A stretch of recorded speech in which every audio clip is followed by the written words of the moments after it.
Hello friends, मैं doctor नीलम आपका अपने चैनल स्टडी एंड रिसर्च में स्वागत करती हूँ। फ्रेंड्स, आज जो हमारा टॉपिक है वो है अंग्रेज़ों ने कैसे बंगाल, अवध और सिंध पर विजय प्राप्त की। इस बंगाल विजय के अंतर्गत ही हम प्लासी का युद्ध, बक्सर का युद्ध भी स्टडी करेंगे।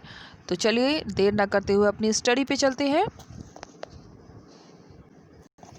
इस तरह का वीडियो पसंद आता है तो लाइक शेयर सब्सक्राइब करें। सब्सक्राइब करने के बाद बेल आइकन की घंटी को जरूर प्रेस कर लें ताकि इस तरह का वीडियो जब भी अपलोड करूं उसका नोटिफिकेशन आसानी से आपको मिल सके। तो यहाँ से शुरू होता है बंगाल विजय अंग्रेजों के द्वारा। इसके अलावा एक सूचना जो मैंने सुबह अपलोड किया है ज़रूर देख लीजिएगा।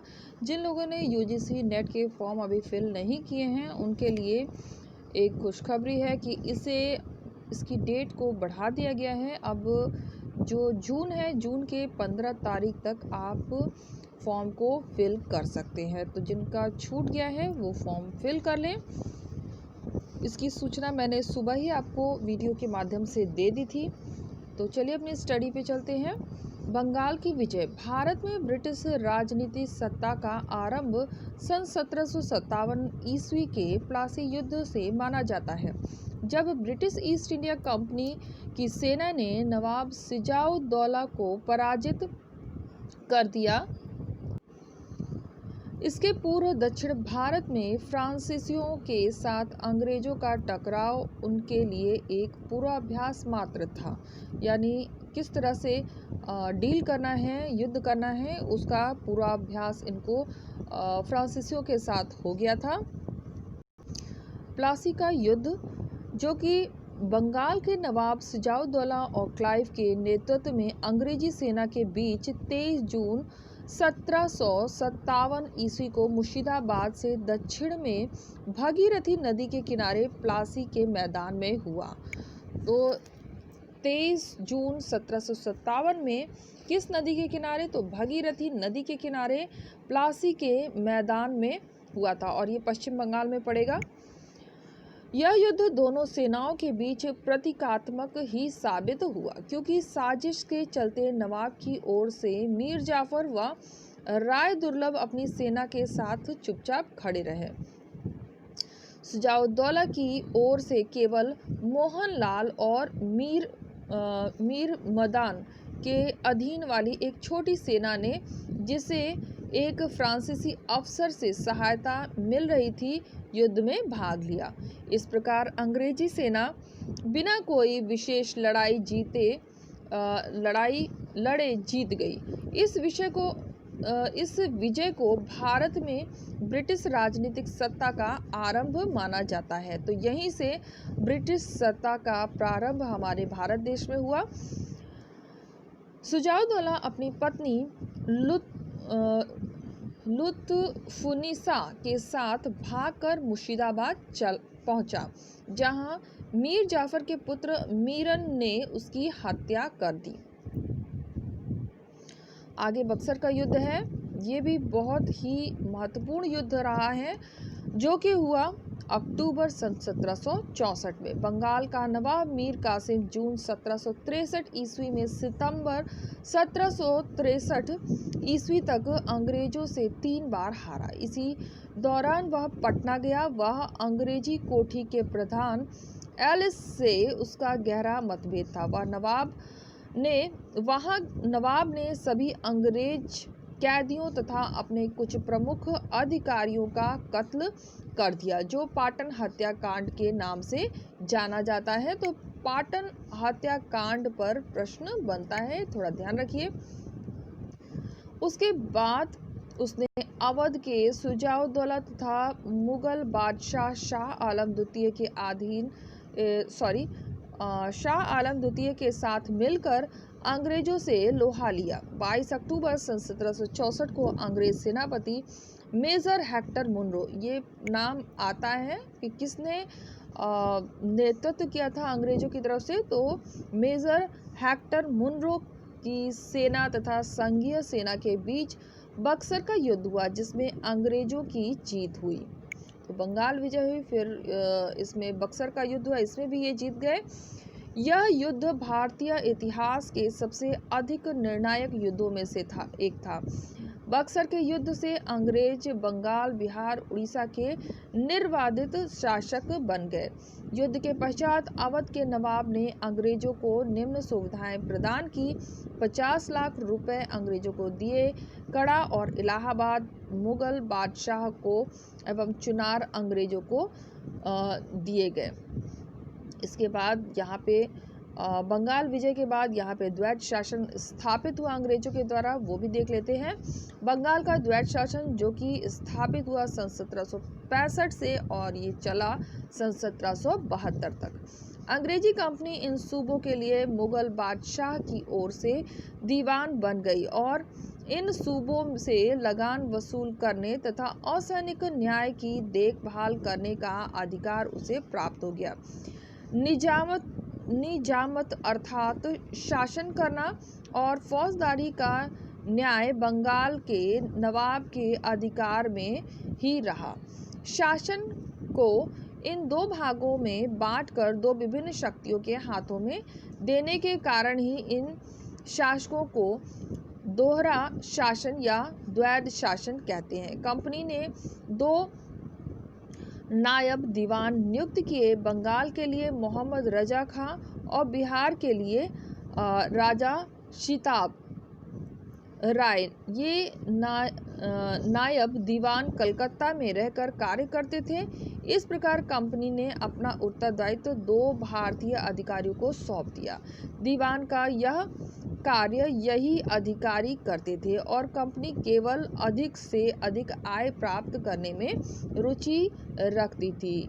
निजामत के अधिकार नवाब के हाथों में थे, जिससे व्यय के लिए कंपनी एक निश्चित धनराशि नवाब से प्राप्त करती थी। बंगाल का नवाब चूंकि अल्पायु था, इसलिए कंपनी ने नवाब की ओर से उसके कार्यों की देखभाल करने के लिए एक नाइब निजाम की नियुक्ति की और नाइब निजाम भी मोहम्मद रजा खां को ही नियुक्त किया गया, जो कंपनी की ओर से नाइब दीवान भी था।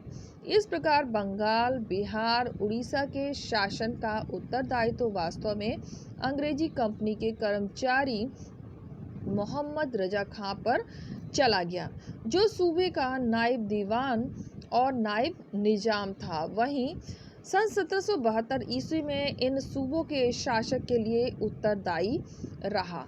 इस प्रकार दीवानी प्राप्त करने के पश्चात भी अंग्रेज कंपनी उन सूबों की शासन व्यवस्था को स्पष्टतया अपने हाथ में नहीं लिया। शक्ति को प्राप्त करने के बाद उत्तरदायित्व न संभालना द्वैत शासन का मूल दोष था और उससे बंगाल, बिहार और उड़ीसा का शासन आर्थिक व्यवस्था नष्ट हो गई। बंगाल का द्वैत शासन आरंभ से ही असफल रहा। सन 1772 ईस्वी में वॉरेन हेस्टिंग द्वारा इस व्यवस्था को रद्द किया गया। ये बहुत ही इम्पोर्टेंट है। 72 में जब रद्द किया गया था तो किसके द्वारा किया गया था? तो वॉरेन हेस्टिंग के द्वारा इसे रद्द कर दिया गया था। इस पर प्रश्न बनता है, तो यहाँ जाते हैं। बिना किसी स्वाभाविक उत्तराधिकारी के मर जाए तो उसके राज्य, यहाँ आते हैं अवध का विलय। इसके बाद देखते हैं, थोड़ा सा पेज सेटअप ठीक से नहीं था, तो चलिए यहाँ से कर लेते हैं स्टडी। लॉर्ड डलहौजी जो कि 1848 ईस्वी में गवर्नर बनकर आया, उसने अपनी अधिग्रहण की नीति के लिए जिस साधन का सहारा लिया वह था राज्य के विलय का सिद्धांत। ये बहुत ही इम्पोर्टेंट है, इस पर बहुत ही क्वेश्चंस बनते रहते हैं। डॉक्टेरियंस ऑफ लैप्स या विलय का सिद्धांत। सिद्धांत के अनुसार अगर किसी सुरक्षा प्राप्त राज्य का शासक बिना किसी स्वाभाविक उत्तराधिकारी के मर जाए तो उसका राज्य उसके दत्तक उत्तराधिकारी को नहीं सौंपा जाएगा, जैसा कि सदियों से इस देश की परंपरा चली आ रही थी। 1848 में सतारा और 1854 में नागपुर, झांसी समेत अनेक राज्यों का इसी सिद्धांत के अनुसार अधिग्रहण कर लिया गया।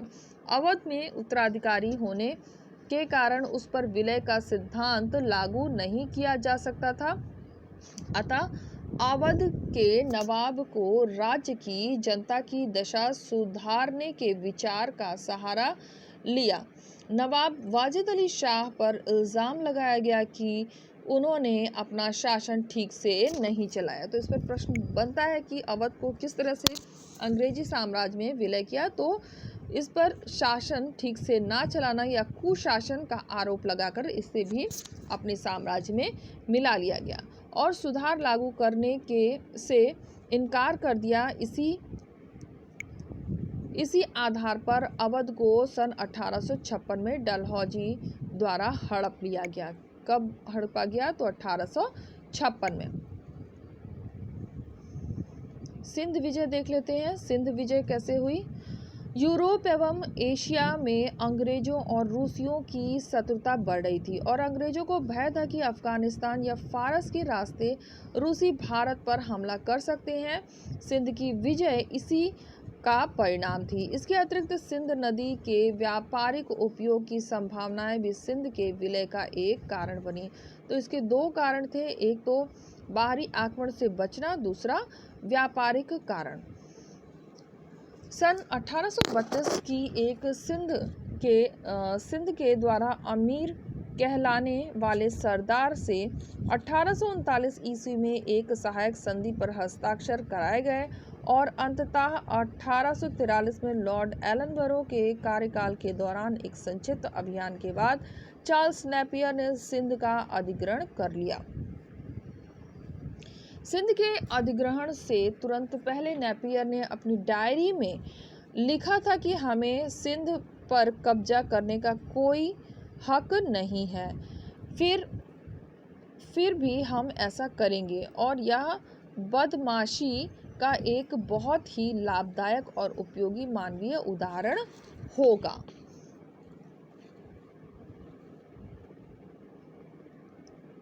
तो किसने लिखा था? इस पर प्रश्न बनता है। नेपियर ने इसे लिखा है।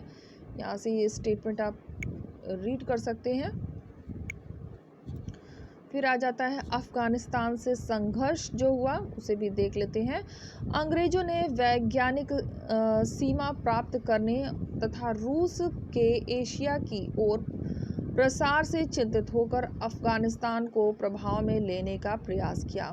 दोस्त मोहम्मद ने 1826 ईस्वी में स्वयं को काबुल का बादशाह घोषित किया। नवंबर 1836 को गवर्नर जनरल अलेक्जेंडर बर्न्स को काबुल बुला भेजा। सन 1839 में अंग्रेजों द्वारा सर जॉन किन के नेतृत्व में कंदहार पर अधिकार किया गया। 3 अगस्त 1839 को काबुल का भी आत्मसमर्पण हुआ। आंग्ल अफगान संबंध का दूसरा चरण लॉर्ड एलनबरो के आगमन से शुरू होकर लॉर्ड नॉर्थब्रुक के काल तक चलता रहा। 11 दिसंबर 1841 को लॉर्ड ऑकलैंड के व्यक्तिगत सलाहकार WH मैकनाटन ने दोस्त मोहम्मद के पुत्र अकबर खां के साथ एक संधि पर हस्ताक्षर किया। 1 जनवरी 1842 को ब्रिटिश सेना ने अपने हथियार डाले। कुछ समय बाद ब्रिटिश सेना की भारत की ओर वापसी प्रारंभ हुई। यह काल कुशासन आक्रमणता का नीति का काल कहा जाता है। इसे जॉन लॉरेंस के नाम से संबोधित किया जाता है। लॉर्ड लिटन के कुशल आक्रमणता की नीति में कोई विश्वास नहीं था। वह अग्रगामी नीति पर पक्षधर था। वैज्ञानिक सीमा की खोज के कारण सरकार द्वारा कबीलाई प्रदेशों में हस्तक्षेप प्रारंभ हुआ।